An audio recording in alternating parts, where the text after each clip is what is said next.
One day সিরিজে হেরে যাওয়া অস্ট্রেলিয়া টি-20তে হোয়াইট ওয়াশ করে ছাড়ল বাংলাদেশকে।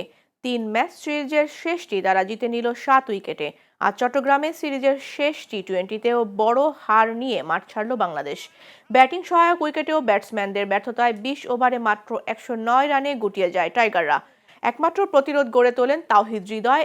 51 বলে 61 রানে অপরাজিত থাকলেও তার ইনিংস দলকে লড়াই করার মতো স্কোর এনে দিতে পারেনি। জবাবে আক্রমণাত্মক ব্যাটিংয়ে শুরু থেকেই ম্যাচের নিয়ন্ত্রণ নেয় অস্ট্রেলিয়া। মিচেল মার্শের 23 বলে 50 সহ দ্রুত রান তাড়া করে মাত্র 11 ওভারেই জয় নিশ্চিত করে সফরকারীরা। স্পেন্সার জনসনের কিপ্টে বোলিং 2 উইকেটের পাশাপাশি ম্যাচে গতি এনে দেয় অস্ট্রেলিয়ার পক্ষে। ফলে 3 ম্যাচ সিরিজে 3-0 ব্যবধানে হারল বাংলাদেশ।